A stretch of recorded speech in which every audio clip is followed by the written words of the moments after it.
والصلاة والسلام والتحية والإكرام على نبينا وحبيب قلوبنا وطبيب نفوسنا أبي القاسم المصطفى محمد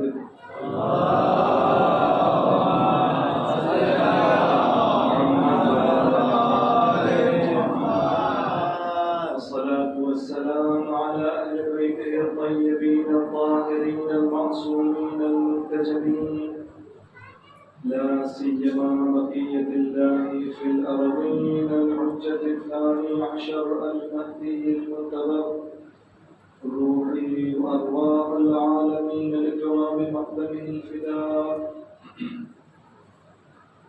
واللعن الدائم على أعدائهم أعداء الله أجمعين من اليوم إلى لقاء يوم الدين رب اشرح لي صدري ويسر لي أمري واحلل عقدة من لساني يفقهوا قولي أما بعد فقد قال الله سبحانه تبارك وتعالى وقوله الحق بسم الله الرحمن الرحيم يا أيها الذين آمنوا اتقوا الله وكونوا مع الصادقين صلوات محمد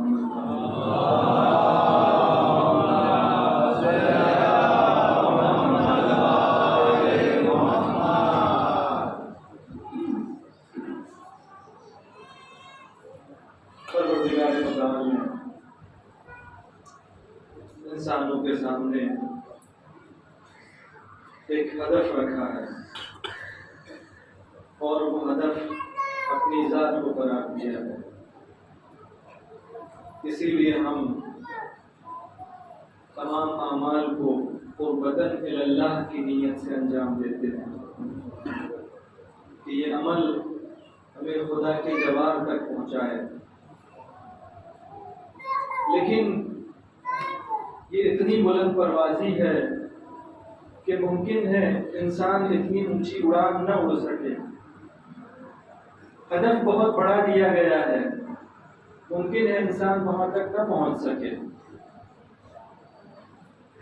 ایک معمولی انسان سے اگر کہا جائے کہ تم زمین سے اوپر آؤ، تم اڑان بھرو، تو بغیر سہارے کے وہ کتنا اوپر آ سکتا ہے؟ 2 فٹ 4 فٹ 5 فٹ، اس سے زیادہ تو نہیں اچھل سکتا ہے. لیکن اگر وہ کسی کا سہارا لے لے، اپنے آپ کو کسی ایسے پرندے کے قدموں پہ باندھ دے جو اونچی اڑان بھرتا ہے، تو انسان وہاں تک جائے گا جہاں تک وہ پرندہ جاتا ہے. اگر انسان جہاز میں بیٹھ جائے تو انسان وہاں تک جا سکتا ہے جہاں تک جہاز جاتا ہے. تو اگر انسان اپنے آپ کو کسی ایسے سے ملحق کر دے کہ جس کو بلند پروازی آتی ہے، تو انسان بھی اونچی اڑان اڑ سکتا ہے. تو یہ جو ہدف دیا گیا ہے انسان کو، اگر انسان کسی کا سہارا نہیں لیتا، کسی کی معیت اختیار نہیں کرتا، تو اتنی اونچی اڑان نہیں بھر سکتا ہے. اب یہ جو خدا کے حضور تک اور خدا کے جوار تک پہنچنا ہے، انسان کو طے کرنا ہوگا کہ یہ سفر کس کے ساتھ طے کرنا ہے. اس کے ساتھ بھی جو زمین سے تھوڑا سا بھی اوپر نہیں آ سکتا، یا اس کے ساتھ سفر کرنا پسند کرے گا کہ جو پہلے سے ان مراحل کو طے کر چکا ہے، جو یہ کہتا ہے کہ سلونی مجھ سے جو پوچھنا ہے پوچھ لو، میں زمین سے زیادہ آسمان کے راستوں سے واقف ہوں. انسان اس کے ساتھ اڑان بھرنا پسند کرے گا یا کسی ایسے کے ساتھ کہ جس نے سورہ بقرہ پڑھنے میں بھی ایک طویل عرصہ لگا دیا؟ تو یہ طے کرنا ہوگا. امام حسین کا ایک لقب ہے ابو عبداللہ،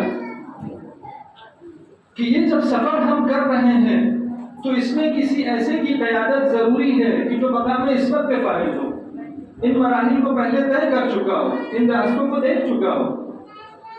امام کا جو یہ لقب ہے، امام کی یہ جو کنیت ہے، اگر یہ کنیت اس وجہ سے ہے کہ آپ کی اولاد میں سے کسی کا نام عبداللہ ہے اور اس وجہ سے ملا ہے، تو یہاں پہ تو یہ لقب اس وقت ہونا چاہیے تھا کہ جب امام کے یہاں اولاد آئی. لیکن جب ہم تاریخ کا مطالعہ کرتے ہیں تو بچپن میں ہی 6 سال کی عمر میں رسول خدا خطاب کرتے تھے یا ابا عبداللہ. اس کا مطلب اس لقب کا تعلق اولاد سے نہیں ہے، اس کی وجہ کچھ اور ہے. علماء اس کی تفسیر کرتے ہیں ابو عبداللہ، پہلے ترجمہ کر دوں، ابو یعنی باپ، اب یعنی باپ، عبداللہ یعنی بندہ خدا، بندہ خدا کا باپ. بچپن میں خطاب کرنے کا مطلب یہ ہے کہ امام حسین کی یہ جو کنیت ہے اس کا تعلق اولاد سے نہیں ہے، اس کا تعلق اس بات سے ہے کہ دنیا میں جتنے بھی بندگان خدا ہیں، جتنے بھی خدا تک پہنچنا چاہتے ہیں، وہ حسین کی قیادت میں وہاں تک پہنچیں گے. اس لیے حسین ابو عبداللہ ہیں کہ جتنے بھی بندگان خدا ہیں سب کی پیدری حسین کرتے ہیں، سب کی آقائی حسین کرتے ہیں اور سب کو خدا کے حضور تک حسین پہنچاتے ہیں.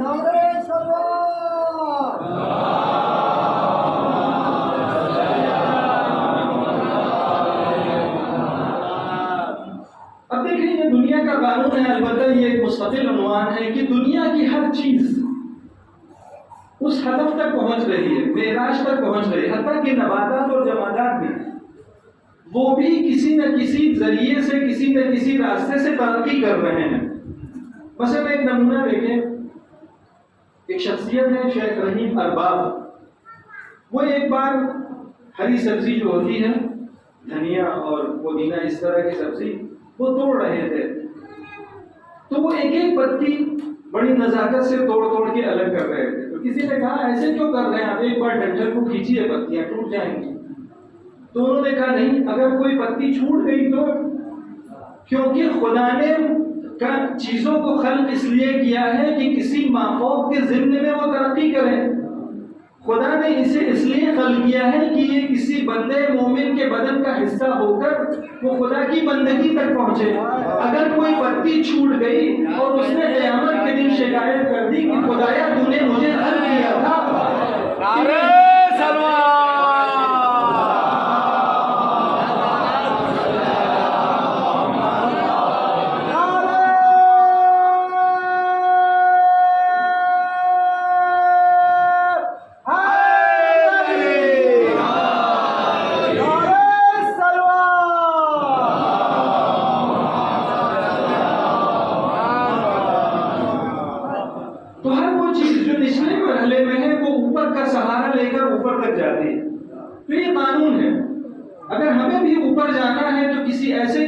اختیار کرنی ہے جو ہمارے اوپر ہے تو ہم اس کے ساتھ ترقی کر سکتے ہیں.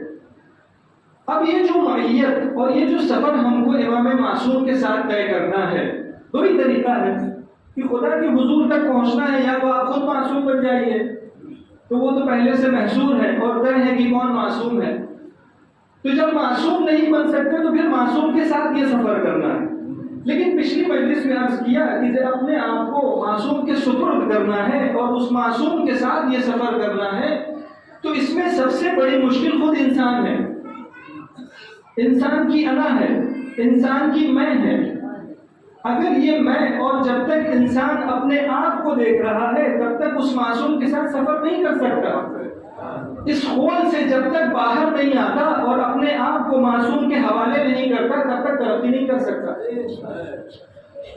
اب سوال یہ ہے کہ جو عرض کیا تھا کہ یہ میں کرنا اور انا کی رٹ لگانا یہ انسان کے لیے نقصان دہ ہے.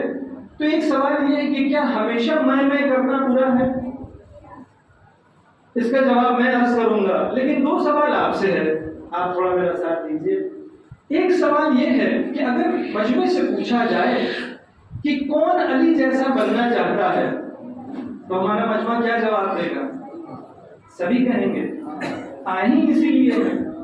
جب علی کا تذکرہ ہوتا ہے تو آنکھیں ڈبڈبا جاتی ہیں، زبان پہ کبھی اگر فضائل کے جملے ہوں تو واہ آ جاتا ہے. یعنی اس کا مطلب یہ کہ علی کی زندگی ہمیں پسند ہے، ہم علی کے راستے پہ چلنا چاہتے ہیں. یہی جواب ہے آپ کا. اب دوسرا سوال کیا جائے کہ جب آپ ٹی وی کی اسکرین پہ سیلیبریٹیز کی زندگی دیکھتے ہیں کہ عالیشان گھر ہے، عالیشان گاڑیاں ہیں، مرفہ زندگی ہے، تو یہ بتائیے کیا دل میں یہ خیال نہیں آتا ہے کاش ہماری زندگی بھی ایسی ہوتی؟ آتا ہے خیال؟ جبکہ اس میں اگر غور کیا جائے تو دونوں متضاد چیز ہے، دونوں متضاد خواہش ہے۔ علی اگر ہمیں اچھے لگتے ہیں تو ہمیں علی کی ظاہرانہ زندگی اچھی لگتی ہے، تو اس زہر کے ساتھ یہ وفا والی زندگی کیسے جمع ہو سکتی ہے؟ یہ ایک چیز ہے کہ یہ دو متضاد چیزیں۔ البتہ توجہ رہے کہ یہاں پہ کسب معاش کی بات نہیں ہو رہی ہے کہ کمائی کرنا اور رزق کمانا اور پیسہ کمانا، اس کی مذمت نہیں ہو رہی ہے۔ علی سے زیادہ میرے خیال میں کامٹی میں تو کوئی امیر نہیں ہوگا کہ امام علی کی جو آمدنی تھی، تاریخ لکھتی ہے سالانہ 40,000 دینار تھی، 40,000 سونے کے سکے۔ آپ اگر حساب کریں گے تو میرے خیال میں 70-80 کروڑ بنے گا اس وقت کا، اتنی آمدنی تھی امام۔ تو مذمت اس کی نہیں ہو رہی کسب معاش کی، مذمت ہو رہی ہے دل لگی کی، کہ ایک طرف ہمارا دل لگا ہے اور دل کہتا ہے کہ اس زندگی میں چلنا ہے، دوسری طرف ایک دل یہ کہتا ہے کہ یہ زندگی اچھی ہے۔ تو ان دونوں کا کیا مطلب؟ شیخ متحری کی ایک کتاب ہے آزادی معنوی، بہت تفصیل سے اس کے بارے میں گفتگو کی ہے کہ انسان کے اندر دو طرح کی میں ہوتی ہے، انسان دو چیزوں سے مرکب ہے، اور اس کی وضاحت کے لیے انہوں نے مولانا رومی کے کچھ اشعار ہیں جو جس میں انہوں نے ایک مثال پیش کی ہے بڑی خوبصورت، لیلا و مجنون کی مثال دی ہے، اور اس مثال کو انہوں نے واضح کیا وہاں پر۔ کہتے ہیں کہ لیلا نے ایک بار ارادہ کیا، مجنون نے ایک بار ارادہ کیا کہ لیلا سے جا کے ملے، وہ دوسرے شہر میں تھی۔ اب اس نے سواری کے لیے اپنے اونٹنی کا انتخاب کیا، اونٹنی میں تازہ بچہ جنا تھا، اس کا بچہ تھا۔ اب اس نے انتخاب کیا کہ اس پہ سفر کر کے میں جا کے اپنی لیلا سے ملوں گا۔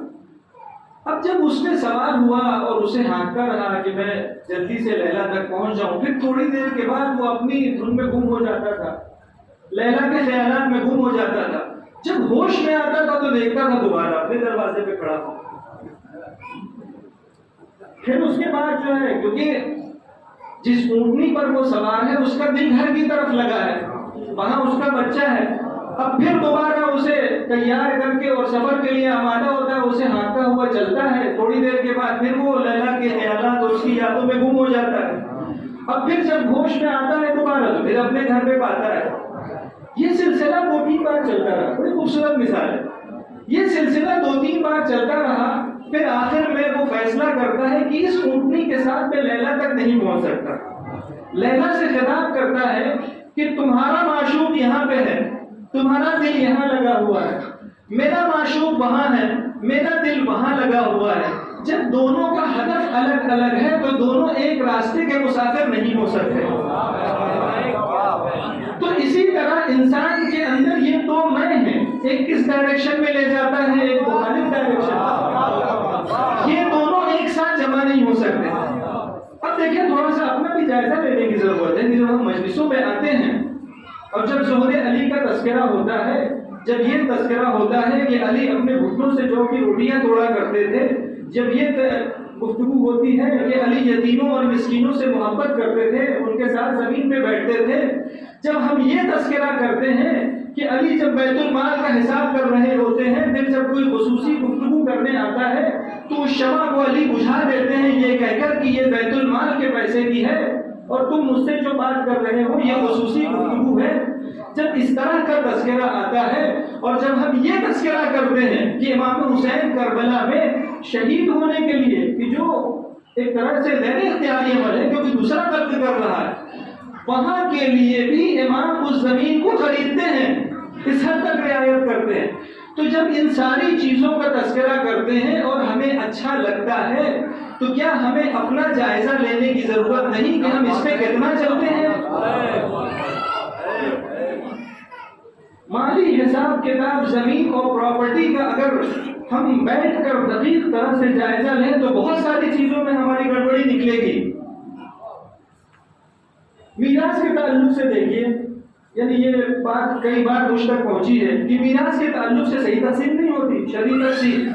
لڑکیوں کا تو ہم سمجھتے ہیں حصہ ہی نہیں ہے، اور پھر جب تقسیم بھی کرتے ہیں تو اپنی مرضی سے ہم تقسیم کرتے ہیں۔ جس کا زیادہ زور ہو اسے زیادہ حصہ مل جاتا ہے، اور جو بیچارہ کمزور ہوتا ہے وہ خاموش رہ جاتا ہے۔ تو جب ہم علی کا تذکرہ کر رہے ہیں اور وہ اچھا لگتا ہے تو یہ ہم کیا کر رہے ہیں؟ یہ جو حصہ ہم نے لیا ہے زور کی بنیاد پر، کیا اس حصے پر ہم نماز پڑھ سکتے ہیں؟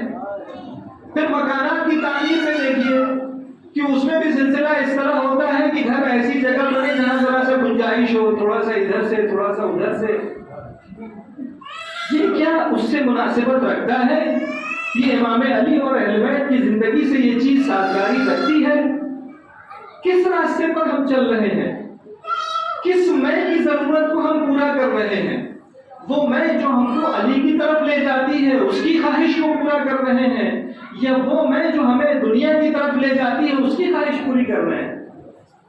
جب ہم یہ تذکرہ کرتے ہیں کہ امام علی نے دنیا کو کہا یا دنیا غری غیری، کہ کسی اور کو دھوکہ دینا، لا حاجت لی فیک، مجھے تمہاری ضرورت نہیں ہے، قد طلقتک ثلاثا، میں نے تم کو 3 بار طلاق دیا، لا رجعۃ فیہا، کہ جس میں رجوع کی گنجائش نہیں۔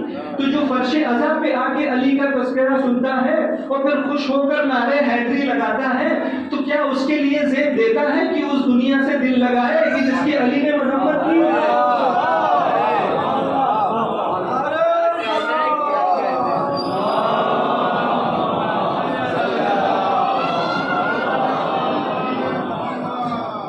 یہ دونوں چیزیں جمع نہیں ہو سکتی ہیں، دو الگ الگ خواہشیں، دو متضاد خواہشیں۔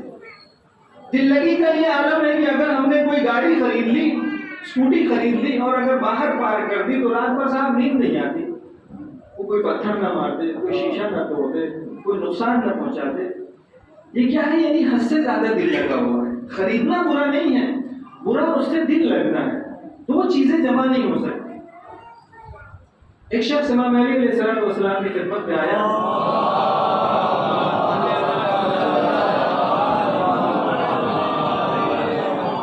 اور کہا یا علی احبک، اے علی میں آپ سے محبت کرتا ہوں، اور پھر وہ فلانا اور فلاں سے بھی محبت کرتا ہوں، اور ایک دشمن علی کا نام لیا کہ آپ سے بھی محبت کرتا ہوں، فلاں سے بھی محبت کرتا ہوں۔ تو امام نے فرمایا جاؤ فوراً علاج کرو، یہ دونوں چیزیں ایک ساتھ جمع نہیں ہو سکتی۔ امام نے وہاں تعبیر استعمال کی کہ الان فانت اعور، کہ اس وقت تم کانے ہو، ایک آنکھ تمہاری صحیح ہے، دوسری نابینا ہے، یا پوری طریقے سے بینا ہو جاؤ یعنی نابینا ہو جاؤ، یہ دونوں چیزیں ایک ساتھ جمع نہیں ہوتی ہیں۔ شیخ متحری پھر ایک نمونہ پیش کرتے ہیں کہ اصحاب صفہ میں سے ایک شخص پیغمبر اکرم صلی اللہ علیہ وآلہ وسلم کی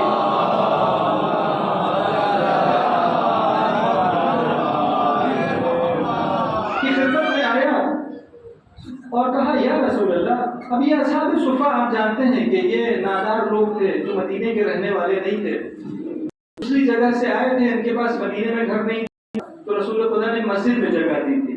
پھر بعد میں نازل ہوئی کہ مسجد سونے کی جگہ نہیں ہے، مسجد ان چیزوں کے لیے نہیں ہے، تو مسجد کے باہر آپ نے ایک چبوترا بنا دیا۔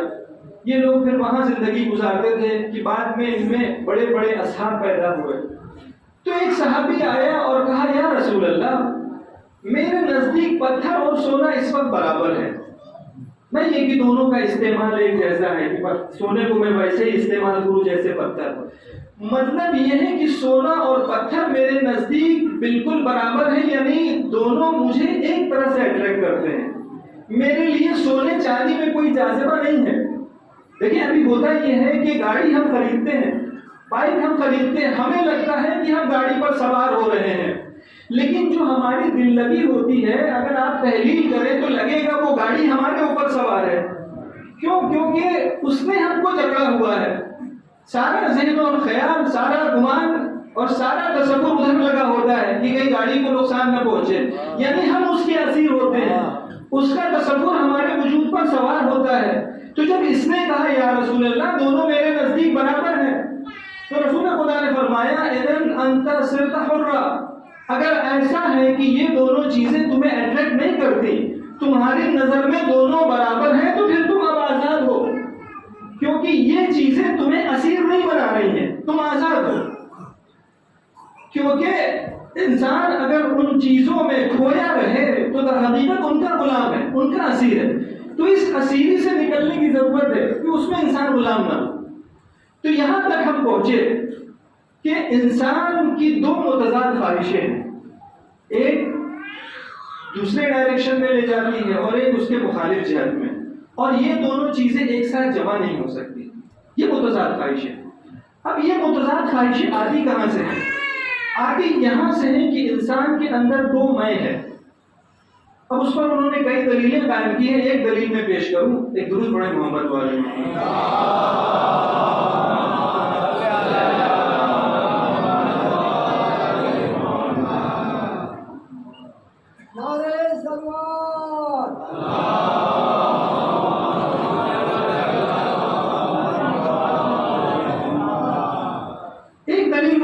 کرتے ہیں کہ دیکھیں لفظ انصاف ہم نے سنا ہے کہ فلاں آدمی منصف مزاج ہے، انصاف پسند ہے۔ انصاف اور قضاوت ایک بار تو یہ ہوتا ہے کہ ہمارے وجود سے باہر ہو رہا ہے، تو وہاں تین افراد چاہیے ہوتے ہیں، ایک مدعی جو دعویٰ کر رہا ہے، ایک مدعا علیہ جس کے خلاف دعویٰ ہو رہا ہے، اور تیسرا شخص قاضی جو فیصلہ کر رہا ہوتا ہے۔ لیکن کبھی کبھی یہی کیفیت انسان کے وجود کے اندر ہوتی ہے کہ انسان خود ہی اپنے تعلق سے فیصلہ کرتا ہے۔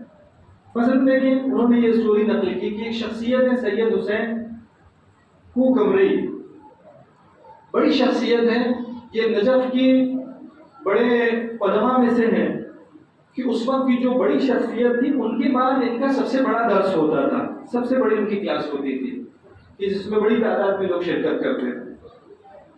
اس وقت شیخ انصاری ابھی ان کے شاگردوں کی تعداد نہیں بڑھی تھی، نیا نیا دور تھا، وہ درس دیا کرتے تھے شیخ انصاری۔ تو ایک بار ایسا ہوا، درس کا سسٹم اس طرح ہوتا تھا کہ پہلے شیخ انصاری کا درس ہوتا تھا مسجد میں، اور ان کے بعد پھر سید حسین کوکمری درس دیا کرتے تھے۔ اتفاق سے ایک بار یہ مسجد کے پاس ہی تھے اور شیخ انصاری کے درس کا وقت ہو گیا، اور چونکہ 1 گھنٹے بعد ہی فوراً ان کا درس ہونا ہے، تو انہوں نے سوچا کہ ابھی میں گھر جاؤں، گھر جا کے واپس اب وقت لگے گا۔ وہ مسجد میں ہی ایک کونے میں بیٹھ گئے، 1 گھنٹے کی تو بات ہے، مسجد میں بیٹھے تو اب شیخ انصاری کے درس کی آواز آ رہی تھی، کان میں ٹکرا رہی تھی، تو یہ متوجہ ہوئے کہ واقعی شیخ انصاری پڑھے لکھے انسان ہیں، غیر معروف شخصیت جو کوئی جانتا نہیں لیکن باصلاحیت ہے۔ بڑا تعجب ہوا کہ اتنی بڑی شخصیت نجف کے اندر ہے۔ دوسرے دن گئے وہ اور جلدی آئے کہ جا کے میں سنوں کہ واقعی جو پہلے دن میں نے سمجھا ہے وہ صحیح تھا یا نہیں۔ تو مسجد میں پھر چل دیا، ایک کونے میں بیٹھ کے اب غور سے انہوں نے سنا تو واقعی جو کل چیز میں نے سمجھی تھی وہ صحیح تھی۔ تیسرے دن پھر انہوں نے یہی کام کیا، اور جب انہیں یقین ہو گیا کہ واقعی شیخ انصاری پڑھے لکھے اور باصلاحیت انسان ہیں، تو تیسرے دن اپنے شاگردوں کو جمع کیا اور کہا کہ یہ شخص پڑھا لکھا ہے، یہ شخص باصلاحیت ہے اور مجھ سے زیادہ حقدار ہے، اس لیے تم بھی چلو اس کے درس میں اور میں بھی تمہارے ساتھ چلتا ہوں کہ اس کے درس سے استفادہ کیا جائے۔ اب یہ دیکھیں، کیا انہیں یہ احساس نہیں تھا کہ مرجعیت کسے کہتے ہیں، شہرت کسے کہتے ہیں، عہدہ کسے کہتے ہیں، استادی کسے کہتے ہیں، لیکن یہ کیوں اپنے خلاف فیصلہ کر رہے ہیں کہ تم باصلاحیت نہیں ہو، تم سے زیادہ باصلاحیت شیخ انصاری ہے۔ اس کا مطلب یہ ہے کہ انسان کے اندر دو میں ہے، ایک میں کہہ رہی ہے کہ تم زیادہ باصلاحیت ہو، تمہارا علم زیادہ ہے، دوسرا میں کہہ رہا ہے کہ تم نہیں، شیخ انصاری زیادہ باصلاحیت ہے۔ اس کا مطلب انسان کے اندر دو میں ہیں، ایک میں دوسرے میں کے خلاف فیصلہ کر رہی ہے۔ یہاں تک ہم یہ پہنچے کہ دو میں۔ اب سوال یہ ہے کہ یہ جو دو میں ہیں، اب اس میں سے کس کو باقی رکھنا ہے؟ ایک میں تو وہ ہے کہ فَإِذَا سَوَّيْتُهُ وَنَفَخْتُ فِيهِ مِنْ رُوحِي فَقَعُوا لَهُ سَاجِدِينَ، کہ جب خدا نے انسان کو خلق کیا تو فرشتوں سے خطاب کیا کہ جب میں اسے بنا لوں اور اس میں اپنی روح پھونک دوں تو تم سجدے میں گر جانا۔ تو یہ میں کہ جو انسان کو نیکیوں کی طرف لے کے جاتی ہے اور خدا کی طرف لے کے جاتی ہے، حقیقت میں وہ یہی ہے، من روحی، اس کا تعلق خدا سے ہے، یہ خدا کی طرف لے کے جاتی ہے۔ لیکن ایک دوسری میں ہے کہ جو اس دنیا میں وجود میں آتی ہے، دونوں میں جنگ ہوتی ہے، تو اس جنگ میں جس کا پلہ بھاری ہو وہ اوپر آتا ہے۔ ہمارا کام یہ ہے کہ ہم اس میں کو ماریں اور اس میں کو زندہ کریں۔ اگر اس میں کو زندہ کرتے ہیں تو ہم قرب خدا تک پہنچ سکتے ہیں۔ حدیث پیغمبر اکرم کہتی ہے موتو قبل ان تموتو، مر جاؤ اس سے پہلے کہ تمہیں موت آئے۔ تو وہ کس کو مرنا ہے؟ کون سی میں کو مرنا ہے؟ اس میں کو کہ جو انسانی ہے، جو الہی ہے یا توحیدی ہے، یا اس میں کو مرنا ہے کہ جو حیوانی ہے، جو زمینی ہے؟ جو حیوانی اور زمینی ہے اگر تم اس کو مار دو موت سے پہلے تو تمہیں قرب خدا تک یہ دوسری میں لے کے جائے گی۔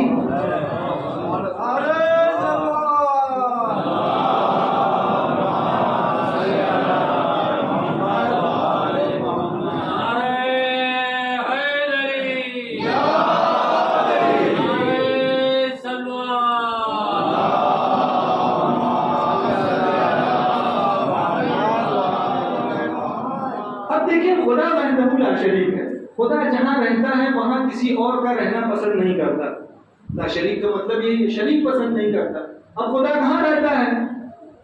ممکن ہے کوئی جواب دے کعبے میں، لیکن ایسی کوئی حدیث ملتی نہیں ہے کہ خدا کعبے میں رہتا ہے۔ کعبے کو نسبت ضرور ہے خدا سے، لیکن کوئی حدیث کہتی نہیں ہے کہ خدا کعبے میں رہتا ہے۔ ہاں حدیث یہ ضرور ملتی ہے کہ لا یسعنی ارضی ولا سمائی، میری زمین اور آسمان کی وسعتیں مجھے اپنے اندر نہیں رکھ سکتی، میں زمین اور آسمان میں نہیں رہتا، پھر کہاں رہتا ہوں؟ یسعنی قلب عبدی المؤمن، میں بندے مومن کے دل میں رہتا ہوں۔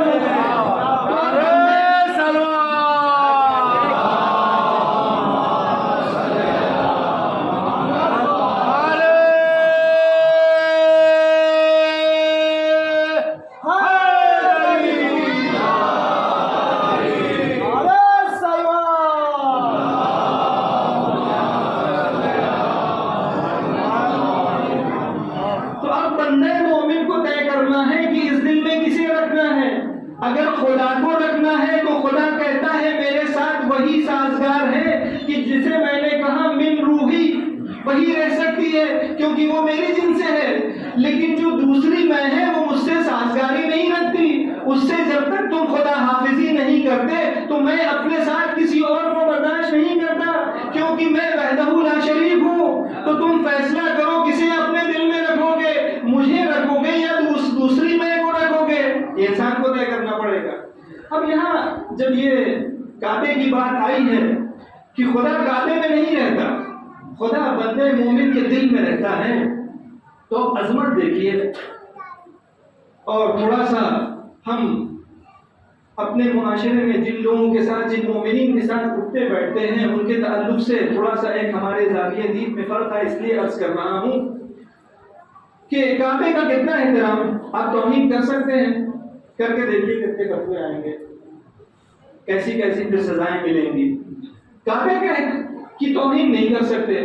پیغمبر اکرم غلاف کعبہ پکڑ کے کہتے ہیں ماں آدم کے آدم حرمتک، کہ تمہاری کیا عظمت ہے، تمہارا کیا احترام ہے، لیکن اے کعبہ یہ جان لو کہ مومن کی حرمت تم سے زیادہ ہے، مومن کی حرمت تم سے زیادہ ہے۔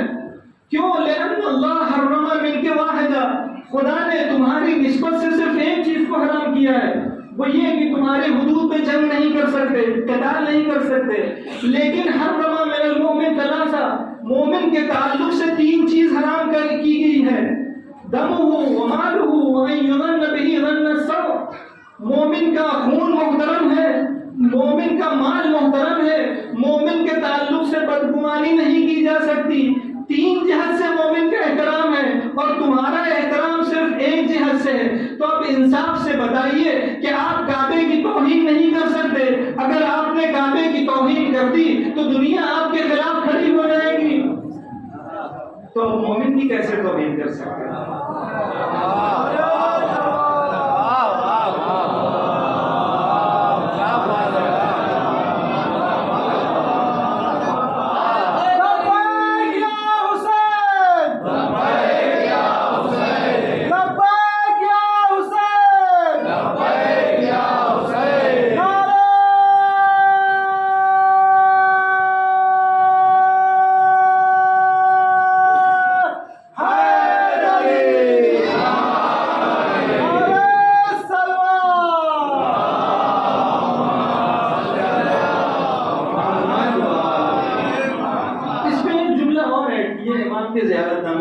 حسین کی زیارت مانا ہے کہ وقبرہ فی قلوب من والا، کہ امام کی قبر ان کے دلوں میں ہے جو حسین سے محبت کرتا ہے۔ اب اس کے بعد جا کے تنہائی میں سوچئے گا ہمارا رشتہ کیسا ہونا چاہیے۔ تو یہاں تک ہم پہنچے کہ ہمارے اندر دو میں ہیں، اور ذمہ داری یہ ہے کہ یہ جو دوسری الہی اور توحیدی میں ہے اسے پروان چڑھائیں، اور جو زمینی اور خاکی اور حیوانی میں ہے اسے ختم کریں، تبھی ہم قرب خدا تک پہنچ سکتے ہیں۔ اب جو شروع میں ہم نے سوال عرض کیا تھا کہ کیا ہمیشہ میں کہنا برا ہے، تو میرے خیال میں یہاں تک جواب واضح ہو جانا چاہیے کہ ہمیشہ میں کرنا برا نہیں ہوتا، ڈیپینڈ کرتا ہے کون سی میں آپ کہہ رہے ہیں۔ اگر حیوانی میں ہے تو برا ہے، لیکن اگر توحیدی میں ہے تو برا نہیں ہے، کیونکہ اس میں عجب اور غرور نہیں ہوتا، اس میں تکبر اور خود پسندی نہیں ہوتی۔ جو توحیدی میں ہوتا ہے اس میں غرور نہیں ہوتا۔ اب آپ کو ایک میں مفادرہ سنا، حدیث مفادرہ، درود پڑھیں محمد۔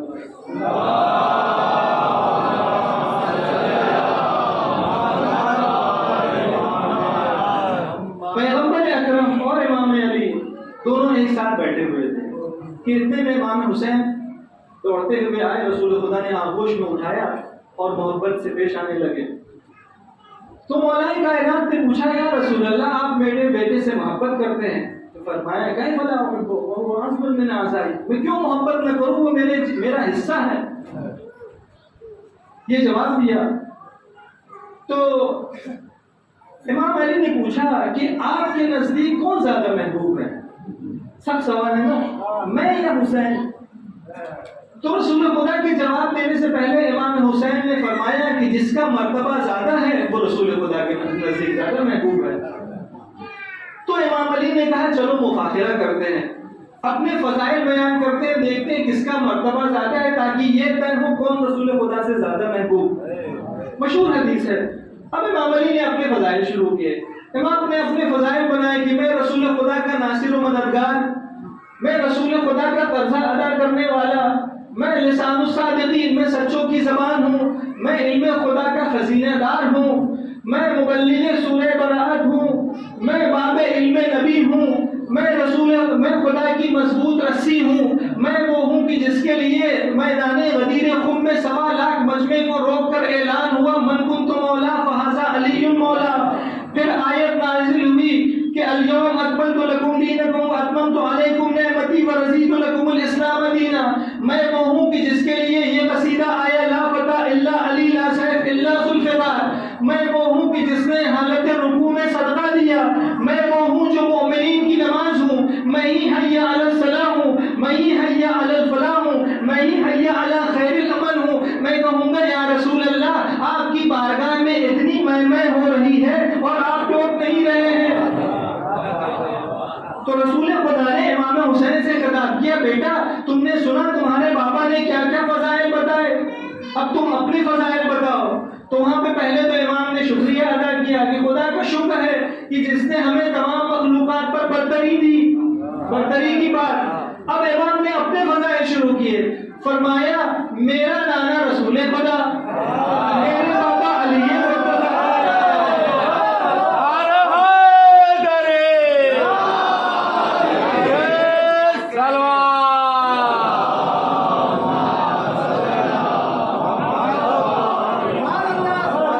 میری ماں فاطمہ زہرا، یعنی اے بابا یہ جو آپ نے اتنی فضیلتیں سنائی اس میں میں بھی تو شریک ہوں۔ میں کہوں گا یا رسول اللہ آپ کی بارگاہ میں اتنا انا ہو رہا ہے، اتنا میں ہو رہا ہے، آپ ٹوک نہیں رہے بلکہ تائید کر رہے ہیں۔ تو جواب ملے گا یہ وہ میں نہیں ہے جو تم سمجھ رہے ہو، یہ میں اور انا توحیدی ہے، اس میں غرور نہیں ہوتا، اس میں تکبر نہیں ہوتا۔ یہ چیز ہے کہ جس کو قربان چڑھانا ہے۔ ایک اور نمونہ پیش کروں جناب جون کے تعلق سے کہ ایام اذان ہیں۔ جناب جون سب سے سن رسیدہ ہے کربلا میں، 95 سال کی عمر ہے 5 تاریخوں کے مطابق۔ مولا کی خدمت میں آتے ہیں، اجازت دیتے ہیں، اجازت نہیں ملتی تو عجیب جملہ کہتے ہیں کہ شاید آپ مجھے اس لیے اجازت نہیں دے رہے کہ میرا کوئی نسب نہیں ہے، میرے جسم سے بدبو آتی ہے، میں سیاہ فام ہوں، میرا رنگ سیاہ ہے، اس لیے اجازت نہیں دے رہے۔ پھر پھر اس کے بعد آپ کو اجازت ملتی ہے اور جاتے ہیں میدان میں جانے کے بعد جب زخموں سے چور ہو کر گرتے ہیں تو اب شاید وہ سوچ رہے تھے کہ نہیں معلوم کوئی مجھے لینے آتا نہیں آتا، وقت آخر کوئی خدا حافظ کرنے آتا یا نہیں آتا، مگر اچانک ایک سایہ محسوس ہوا، آنکھیں کھولی تو اپنے امام کی مہربان آغوش میں پایا تو امام نے اپنا رخسار جو ان کے رخسار پہ رکھا۔ اب جب رخسار رکھنا تھا تو جناب جون نے کہا من مثلی، میں کہوں گا اے جون آپ ساری اپنی میں چھوڑ کے آئے کہ میرا رنگ سیاہ، میرا کوئی نسب نہیں، میرے بدن سے بدبو آتی ہے، وہ ساری چیزیں آپ چھوڑ کے آئے پھر یہاں پہ آ کے میں تو جواب ملے گا، ایک جملہ آپ کی نظر آپ کا امتحان، جواب ملے گا کہ یہ جو من مثلی میں نے کہا ہے یہ وہ میں نہیں ہے جو تم سمجھ رہے ہو، یہ میں فکرس والی ہے۔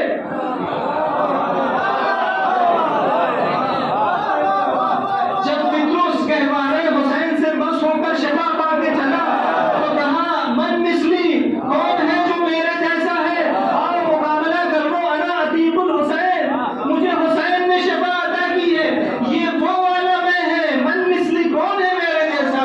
ارے آگے دیکھو تو صحیح، ابن رسول اللہ واضع خدہ علی خدی، فرزند زہرا نے اپنا رخسار میرے رخسار پہ رکھا ہے، یہ میں ہے کہ جس کو پرواہ چاہتا ہے۔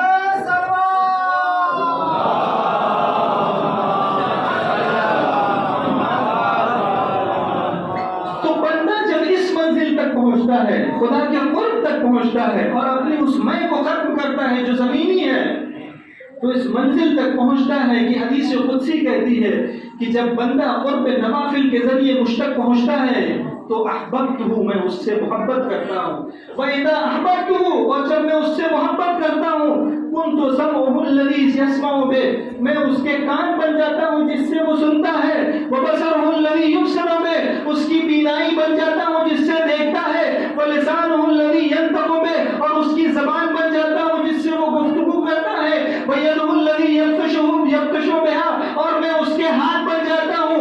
یعنی انسان اس میں کو پروان چڑھاتے چڑھاتے اتنا خدا کے قریب پہنچ جاتا ہے کہ خدا کہتا ہے کہ اب وہ اپنی آنکھ سے نہیں دیکھتا، میں اس کی آنکھ بن جاتا ہوں، وہ عین اللہ بن جاتا ہے، وہ لسان اللہ بن جاتا ہے، وہ اذن اللہ بن جاتا ہے، وہ ید اللہ بن جاتا ہے۔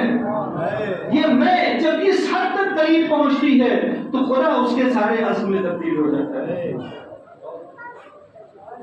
یہ اس منزل تک پہنچاتی ہے کہ تم اپنی نسبتوں کو قربان کرو، دنیا سے جو تمہارا تعلق ہے وہ ختم کرو، پھر دیکھو کہ جو میں نے وعدہ کیا ہے کتنا عمل کرتا ہوں۔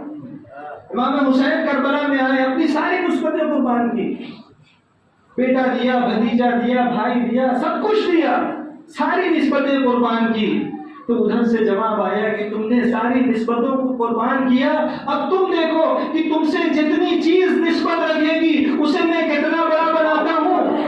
جہاں تم دفن ہوگے وہاں روزہ تعمیر ہوگا، وہ مختلف الملائکہ بنے گا، وہاں فرشتوں کا آنا جانا ہوگا، جس مٹی میں تمہارا خون شامل ہوا وہ خاک شفا، تمہارا شہر ایسا بنے گا کہ وہاں لوگ تبرک کے طور پر وہاں سے کفن لے جائیں گے۔ اس مٹی کی اگر تسبیح بن جائے تو اس کی یہ خاصیت ہوگی کہ اگر بندے مومن اپنے ہاتھ میں لے لے اور تسبیح نہ بھی پڑے تو وہ خود تسبیح ذکر خدا کرے گی۔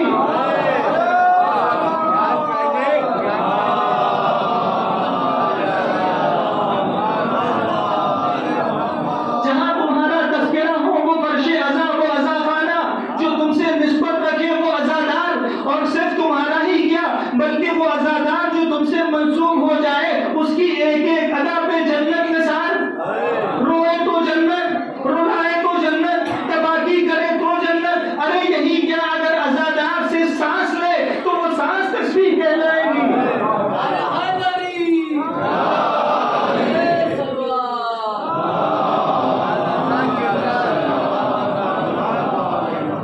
نفس المحموم لظلمنا تسبیح، حدیث ہے کہ جو ہمارے غم میں مغموم ہوتا ہے تو اس کی سانسیں تسبیح کا درجہ رکھتی ہیں۔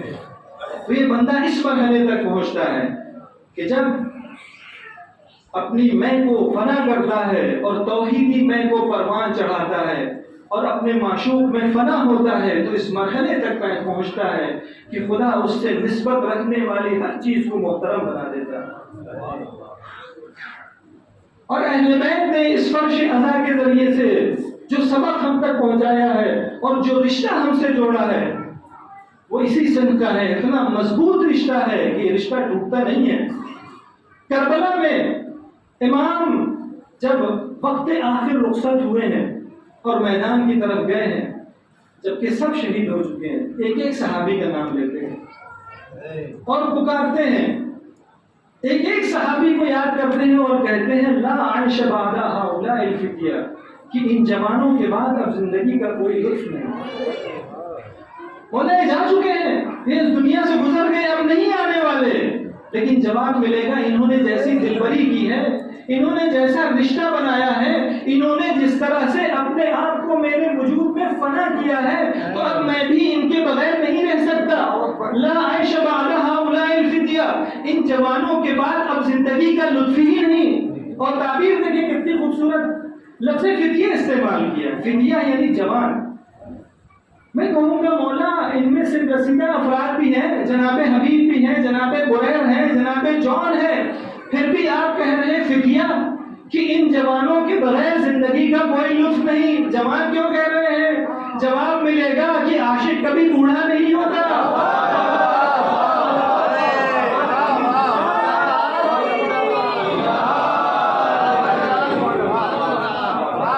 عاشقی کا تعلق سن سے نہیں ہے، بوڑھا انسان ہو تو وہ جوان ہو جاتا ہے۔ کیا تم نے قرآن نہیں پڑھا اصحاب کہف کے تعلق سے کہ اول فتیۃ الی الکہف، کہ جب فتیہ، وہاں پہ بھی لفظ فتیہ آیا ہے، کہ جب یہ جوان غار کی طرف آئے فقالوا ربنا آتنا من لدنک رحمہ وہیئ لنا من امرنا رشدا، کیا تم نے یہ نہیں پڑھا کہ اصحاب کہف ان کے تعلق سے قرآن فتیہ کی تعبیر استعمال کرتا ہے، یعنی وہ جوان تھے۔ تم تاریخ اٹھا کر دیکھو، وہ جتنے افراد گئے تھے سن رسیدہ تھے، مگر قرآن انہیں جوان کہتا ہے کیونکہ ان کے دل جوان تھے۔ عاشقی میں انسان بوڑھا نہیں ہوتا۔ جوانی کا تعلق انسان کے ایمان سے ہے، وہ میں جو انسان کے اندر ہے وہ معیار ہے، اگر وہ فعال ہے تو انسان جوان ہے۔ بوڑھا بھی ہو جائے، جسم بوڑھا ہو جائے لیکن اسے جوان شمار کیا جائے گا۔ امام صادق علیہ السلام نے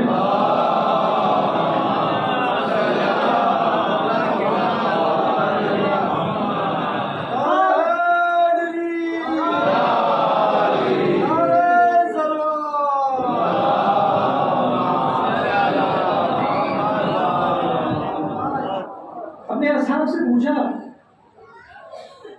بل فتح، فتح کسے کہتے ہیں؟ وہی فتیہ لفظ، تو لوگوں نے ہمارے حساب سے جواب دے دیا الشاب، جوان کو کہتے ہیں جس کا جسم جوان ہو۔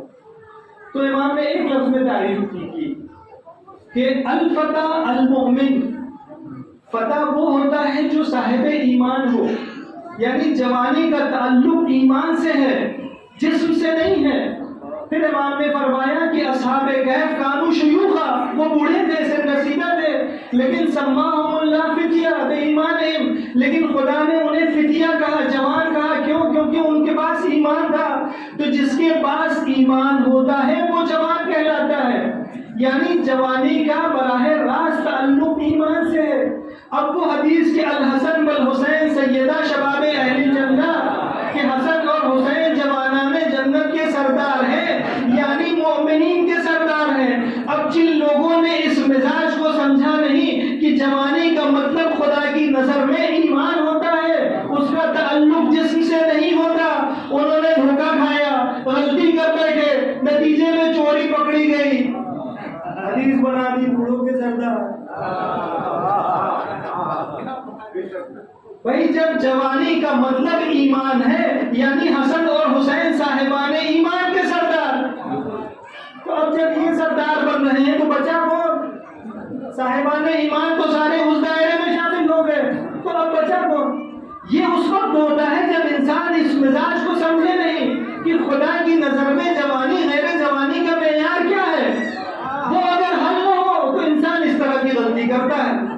تو یہ غلطی ہوئی. تو یہاں تک اس نتیجے پہ پہنچے کہ 2 میں ہوتی ہے پوری گفتگو کا خلاصہ. ایک میں انسانی ہوتی ہے، توحیدی ہوتی ہے. اس میں کی بنیاد پر اگر انسان میں کرے تو وہ برا نہیں ہے، لیکن وہ میں جو حیوانی ہے، جو خاکی ہے، اگر اس کی بنیاد پر انسان میں کرتا ہے تو وہ مذموم ہے. اچھا، اس فرش عزا پہ آخری گفتگو کہ اس فرش عزا پہ اس چیز کی تربیت ہوتی ہے کہ یہاں پر یہ ہمیں سکھایا جاتا ہے اور ہم سیکھتے ہیں کہ اس انا کو، یہ جو حیوانی انا ہے، اس کو ہم ختم کریں. سیکھتے ہیں ہم باقاعدہ، اور یہ چیز ہے. لیکن یہ کہ یہ ابتدائی مرحلہ ہے، اس سے اوپر آنے کی ضرورت ہے، میکسیمائز کرنے کی ضرورت ہے. وہ اس کو میں اس طرح سمجھاؤں کہ دیکھیے، ظاہر کبھی کہ میں نے مثال دی ہے کہ ابھی فرض کریں منتظر بھائی سے کہا جائے کہ رضا بھائی کے گھر جائیے، جھاڑو لگائیے، سفرہ بچھائیے، کھانا لگائیے، پھر پلیٹ اٹھائیے، ہاتھوں کو گندا کیجیے، تیار ہوں گے. البتہ سگے بھائی ہیں، لیکن اگر یہ رشتہ نہ ہو تو انسان تیار نہیں ہو. یہ کون سی بات ہے، میں کوئی نوکر ہوں؟ میرا بھی جواب یہی ہوگا. ممکن ہے ہمدردی کی بنیاد پر 1-2 دن جا کے مدد کر دیں، لیکن اس کے بعد نہیں ہوگا، کیونکہ انسان کو ایسا لگتا ہے کہ اس میں میری توہین ہو رہی ہے. اسے ایسا لگتا ہے کہ میں نے جا کے اگر کر دیا تو لوگ مجھے نوکر کہنے لگیں گے. لیکن ابھی رضا صاحب اعلان کرتے کہ ہمارے گھر پر مجلس عزا کا اہتمام ہے، بعد میں نیاز امام حسین بھی ہوگی.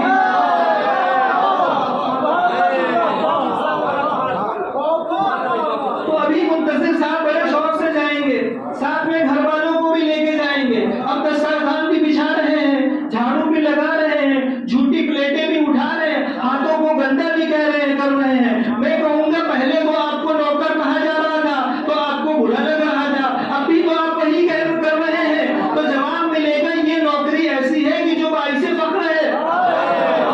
یہ ہم حسین کی نوکری کر رہے ہیں.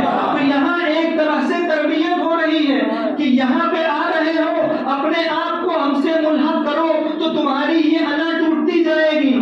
اس کو یہاں سے سیکھو اور سبق حاصل کرو کہ اس انا کو دھیرے دھیرے ختم کرو. نتیجے میں وہ انا جو توحیدی ہے وہ پھر تمہیں ایسی منزل پہ لے کے جائے گی کہ قرب خدا تک پہنچا دے گی.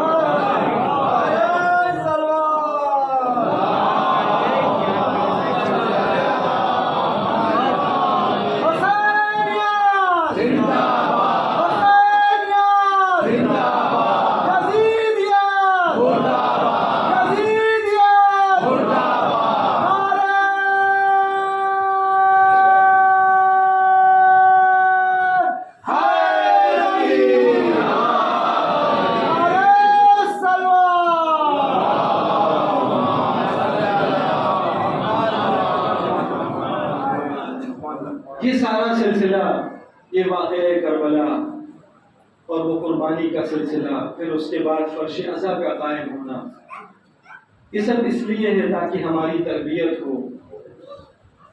حسین نے کربلا میں جن افراد کا انتخاب کیا اور جن کو لے کر آئے، مختلف طرح کے نمونے ہیں تاکہ مختلف افراد کے لیے نمونہ اور اسوہ بنے. بڑوں کی قربانی دی ہے، بچوں کی قربانی دی ہے، کم سن بچوں کو لائے ہیں، بیٹیوں کو لائے ہیں، خواتین کو لائے ہیں، تاکہ انسان کا دل اس طرف مائل ہو اور حسین اور اہل بیت سے انسان قریب ہو اور پھر وہ قرب خدا کا سفر طے کر سکے. ورنہ جس طرح کی قربانی حسین نے پیش کی ہے وہ ایک عام انسان کے بس کی بات نہیں ہے. انسان بڑوں کی پریشانی، بڑوں کی قربانی تحمل کر لیتا ہے، لیکن بچوں کے اوپر اگر آفت آئے تو بڑا تحمل نہیں کر سکتا. 6 مہینے کے بچے کو قربان کرنا کسی کے لیے آسان بات نہیں ہے. حسین نے بھی یہ قربانی پیش کرنے کے بعد خدا کے حضور میں ہاتھ اٹھایا، فرمایا حقا علیہ ما نزل بی انہ بعین اللہ، خدایا یہ کام بہت سخت تھا لیکن تیری مرضی ہے، تو دیکھ رہا ہے، اس لیے میں یہ نذرانہ پیش کر رہا ہوں. 6 مہینے کے بچے کی قربانی پیش کرنا حسین کے لیے بھی سخت تھا. اہل حرم نے بار بار اس واقعے کو یاد کیا ہے، اسی لیے جب جناب مختار نے قیام کیا اور وہ خبر امام سجاد تک پہنچی تو کربلا میں ایک